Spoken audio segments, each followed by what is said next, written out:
Hi, my name is Knuki. In my last video, I explained that having a runaway in your team will improve the performance of your frontrunners. This time, I want to show you that you can use the same strategy to beat Christmas Oguri in Iris Cup. During position keep, frontrunners have two modes, speed up and overtake.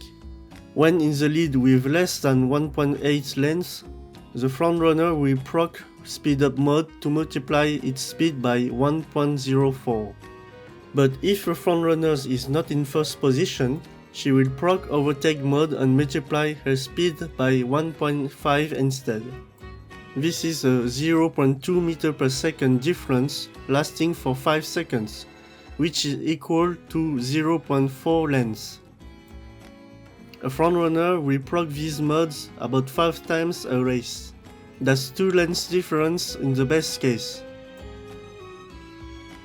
In this clip, I'm using a standard double frontrunner team.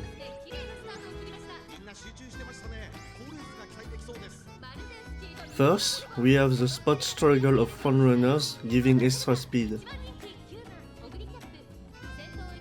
With Mihono Bourbon ahead of Marozensky, every time she would pass her wheat check, she would proc speed up mode, while Marozensky being behind will proc overtake mode instead. Now that Mihono Bourbon is too far ahead, she will exit speed up mode prematurely and won't be able to push ahead.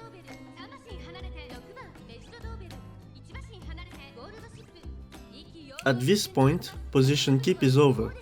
Since the frontrunner has the lowest speed in the mid-race, the others will slowly reduce the gap.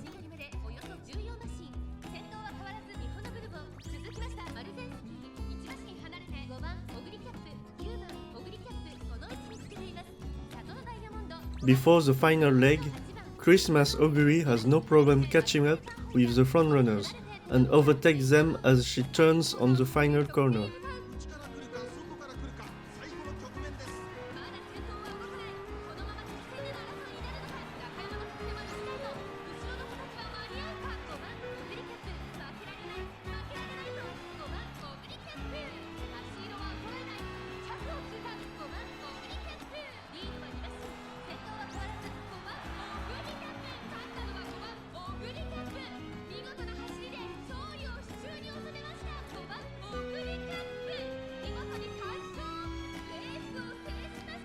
Now let's watch this clip.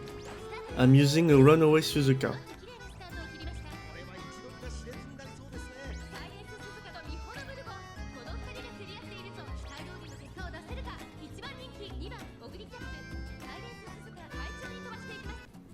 Having a runaway forces every frontrunner to proc overtake mode.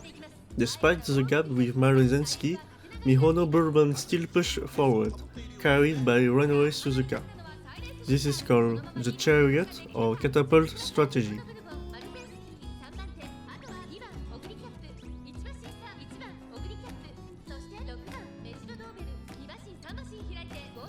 Once position keep is over, overtake mode is no longer active, so your frontrunner needs to overtake Suzuka so that she can secure the inner rail to avoid swinging outside on the final corner.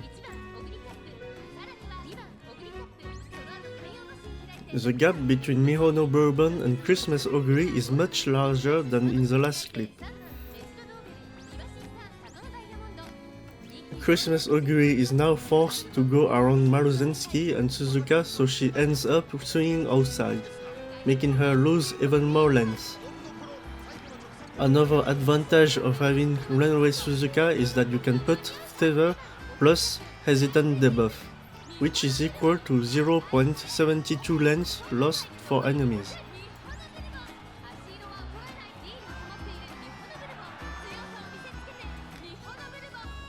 When building a Runaway Suzuka, you need concentration, taking the lead, and ground work, so that she can be first as soon as possible. You absolutely do not put any speed skill on her, because you want Suzuka to fall back after the position keep is over. Her power stats should also be around 5 to 600. You have to test your runaway and frontrunners to see how the race goes before using them on the CM. Thanks for watching.